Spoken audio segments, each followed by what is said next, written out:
कपड़े धोने वाली बहू। शादी के पहले से ही विभा को कपड़े धोने का बड़ा शौक था। कभी नल के नीचे तो कभी तालाब के पास। अरे मेरी नीली वाली लुंगी नहीं दिख रही है।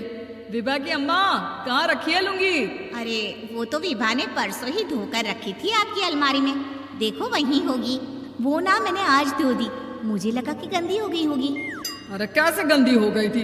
उसे तो मैंने पहना भी नहीं। हे भगवान, इस लड़की के कपड़े धोने की आदत से परेशान हो गया हूँ मैं। जितना तो घर में राशन नहीं आता उससे कहीं ज्यादा डिटर्जेंट पाउडर का खर्चा है। इसकी शादी करवा दो, शादी जाए अपने घर में ही करे काम, फिर चाहे घर के कपड़े धोने हो या पूरे गांव के।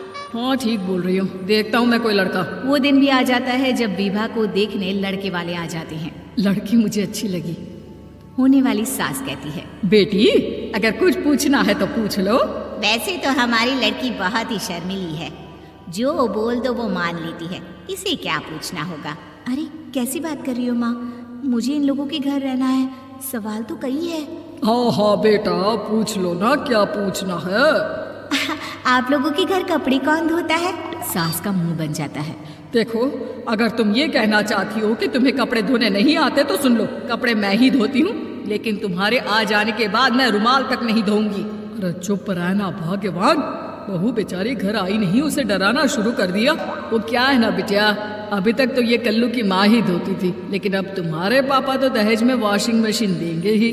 तभी विभा की माँ बोल पड़ती है, सवाल भी पूछा तो क्या, वैसे भाई साहब मशीन की तो फिर भी कपड़े धोने की कैपेसिटी होती है। मतलब जो बिटिया दे रहे हैं ना विभा, इसे कपड़े धोने का बहुत शौक है। ये आप लोगों के क्या आस पड़ोस गांव मोहल्ले सबके कपड़े धो दे और उफ तक ना करे।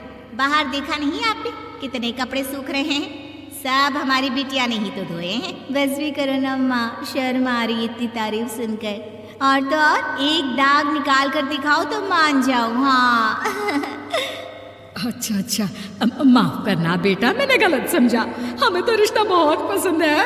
और ऐसे जुड़ जाता है रिश्ता कपड़े धोने का शौक रखने वाली विभा का। उसकी शादी हो जाती है कोयला फैक्ट्री में काम करने वाले कल्लू के साथ। शादी के बाद अचानक विभा चिल्लाती हुई सास के पास आती है। सासू माँ, अरे सासू माँ कहाँ है आप? ये तो धोखा है, धोखा दिया आप लोगों ने मुझे। इसे ससुर के चक्कर के बारे में पता चल गया।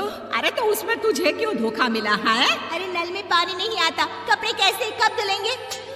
अच्छा अच्छा, तो पानी नहीं आ रहा उसकी बात कर रही है।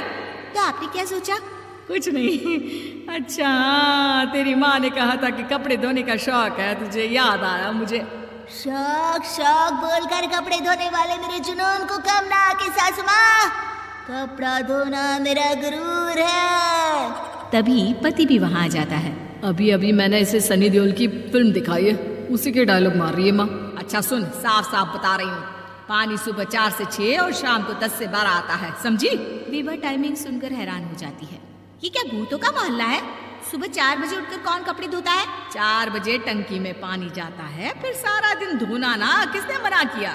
अरे कैसे बात कर रही है? 200 लीटर की टंकी में कितने कपड़े धो लूंगी मैं, सुबह ही उठ जाऊंगी मैं। अब क्या था, विभा सुबह 4 से लेकर रात के 12 बजे तक कपड़े ही धोती रहती।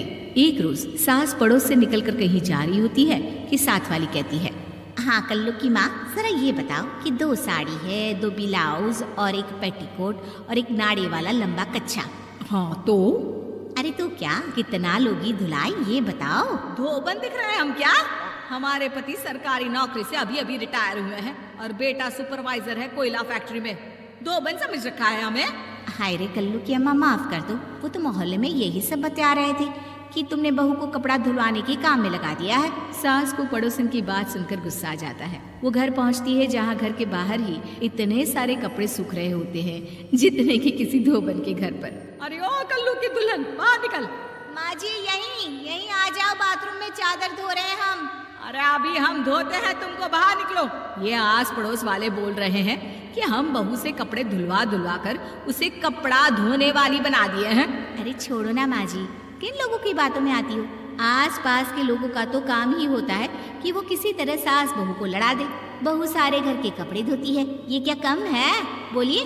सास को भी लग जाता है कि वो बहू का ये सनकीपन नहीं छुड़वा सकती, इससे अच्छा है कि खुद ही चुप हो जाए। एक रोज सास और बहू मंदिर जाते हैं, जहाँ सास की साड़ी वहाँ खड़ी भीख मांगने वाली से मिलती है। माँ जी क्या बात है, आपकी साड़ी उस भिखारन से कितनी मिल रही है ना? हाँ हाँ देखो तो दोनों की साड़ी मिल रही है। क्या बात है कल्लू की अम्मा, तुम खुद को तो अफसर की बीवी बताती हो और ऐसी सिंपल सी प्लेन साड़ी पहनकर घूमती हो। सिंपल और प्लेन नहीं है ये साड़ी। तो क्या सोने के धागे से फूल बने हैं? कुछ भी सासू माँ, कुछ भी। हाँ बने थे इस साड़ी में सोने के धागे से फूल। मेरे पति लेकर आए थे मद्रास से स्पेशली मेरे लिए 10,000 की। ताहे भाई साहब इस भिखारन के लिए भी सेम टू सेम साड़ी लेकर आए होंगे 10,000 की। सास उस वक्त कुछ नहीं कहती, लेकिन बहू के साथ घर आती है और अलमारी से एल्बम निकाल कर लाती है। ये साड़ी देख रही है, ये वही साड़ी है जिसे मैंने अभी पहना था। इस साड़ी में ये जो चमकदार फूल दिख रहे हैं ना, ये सोने के धागों से काढ़े गए हैं। लेकिन तू लोकल वॉशिंग मशीन ब्रश से घिस घिस कर सारे फूलों को निकाल कर साड़ी प्लेन कर दी।